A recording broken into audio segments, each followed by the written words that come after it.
Buen día. Esta vez quiero presentar a ustedes el rigor matemático, ¿sí? que existe respecto al valor exacto de pi. Siempre conviene establecerlo, ¿verdad? Y aquí la idea fue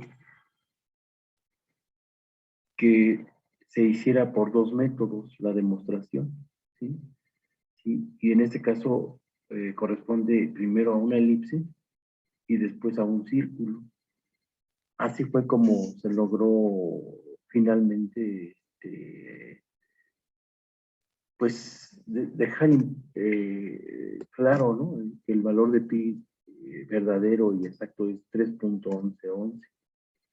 Entonces, claro, se habían hecho trabajos preliminares de análisis variacional que tiene precisamente también ese objetivo de ilustrar las secuencias y patrones para llegar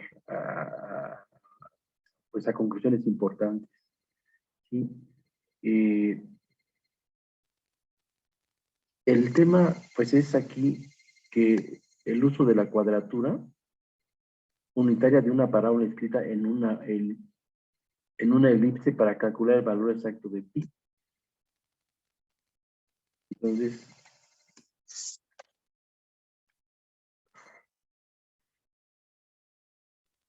y pues aquí viene ya el detalle, ¿sí? Realmente un tema importante a mí que me llevó a esto es pues el tema de la inteligencia múltiple. Eh, Porque esto es confrontar ideas, ¿verdad?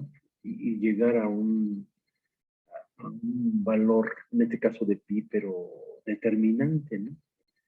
Sí, entonces, insisto, aquí en este caso, pues se usó una elipse y desde luego se manejó una cuadratura unitaria de una parábola, ¿sí? Que es un trabajo que yo venía desempeñando mucho antes con ese objetivo de poder ilustrar en algún momento el valor de pi.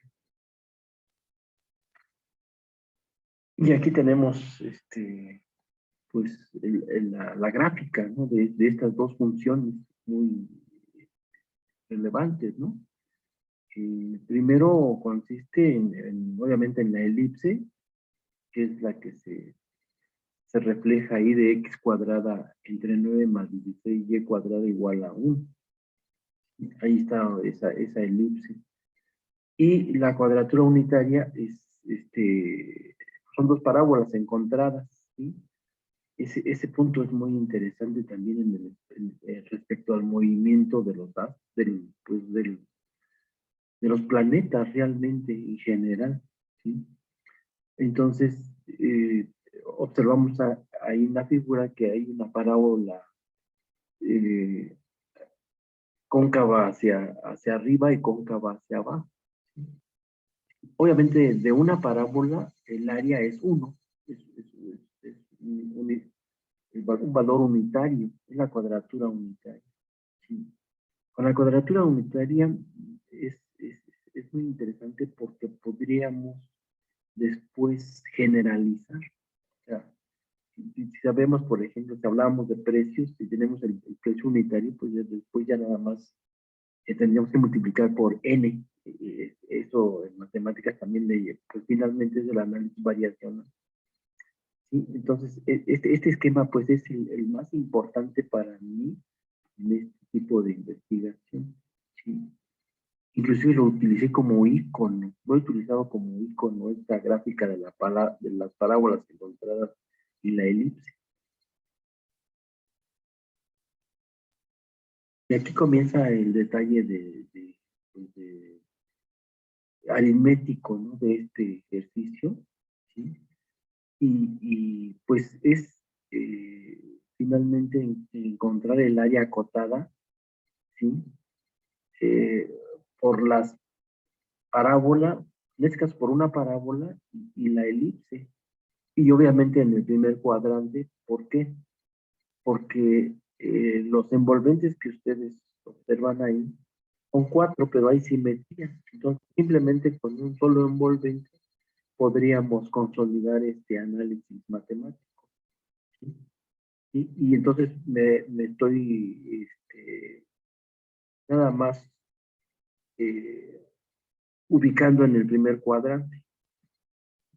Y ahí tenemos los cálculos. Este problema del área acotada pues es un asunto de cálculo integral. Y no voy a dar detalles de las integrales, que finalmente son integrales inmediatas, pero ahí está el cálculo y el área de un envolvente, o sea, que yo les comentaba, queda en función de pi, 3pi menos 8 entre 16 unidades cuadradas. Es como se observa. Y lo que hago es comparar contra este dato, eh, contra una fórmula que yo detecté, bueno, que yo diseñé, en donde hago patente que el área de un envolvente equivale a un doceavo del área de una de las parábolas que se ven ahí, ya sea la que está hacia arriba o la hacia abajo, ¿verdad?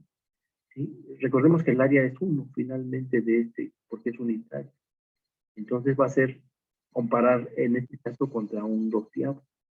¿Sí? Tengo ese dato, es muy importante este dato, que es el que ha causado un poco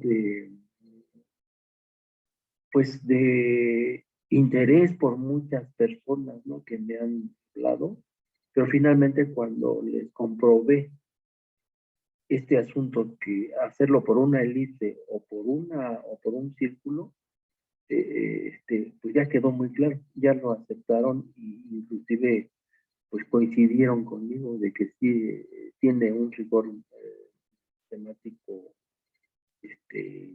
pues profundo, ¿verdad? Y lo que hice enseguida, pues es eso. Hice además, para reiterar este dato de 3.1111, hice varios ejercicios ahora en este momento, manejando simplemente una parábola inscrita en una elipse. Y ahí tenemos el primer ejercicio, ¿sí? Y hacemos el mismo cálculo, el área acotada. ¿Sí? Para obtener el valor del área de un envolvente en el primer cuadrante, dada la simetría. Y aquí un ejercicio 2 y llegamos a la misma conclusión. 3 y hasta 5, 4 y 5, ¿no? Ejercicios. ¿Sí? La gran conclusión de este análisis final variacional es que el área del envolvente siempre será doceava parte del área de una parábola, tal como se manifiesta al final de este documento. Y por último, pues se hizo otro análisis con datos,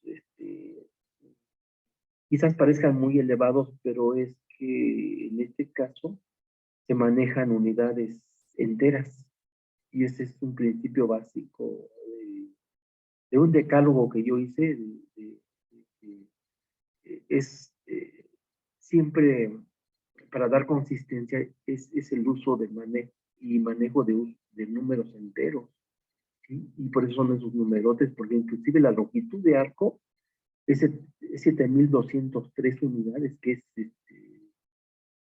pues, me fue difícil porque la longitud de arco va asociada con un logaritmo, y eso me hizo necesario también determinar el valor exacto de E, el valor neperiano ese que tantas veces se utiliza, que posiblemente en otra circunstancia yo lo daré a conocer.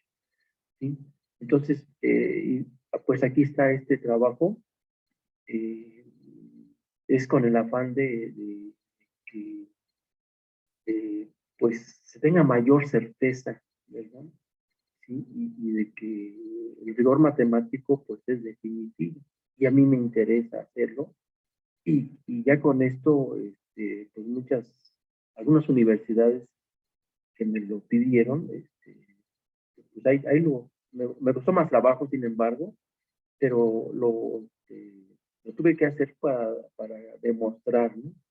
Y comprobar y tener fundamento. Pues es lo que yo les quería compartir,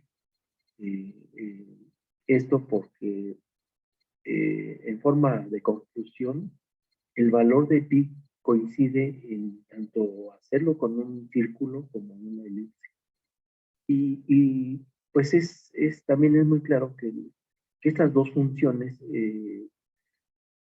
tienen la misma esencia, ¿no? Entonces, por eso fue posible y por eso yo llegué a esa gran conclusión de hacerlo con estas dos maneras para dejar en claro este valor de pi 3.1111, que este trabajo a mí me parece en lo personal y así me lo ha manifestado, que es de alto impacto, ¿no?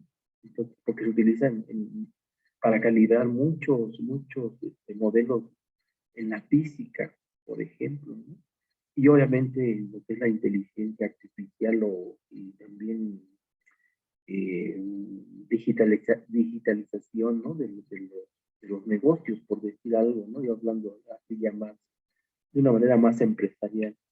Pues les agradezco bastante su atención y muchas gracias. Yo me reitero a sus órdenes.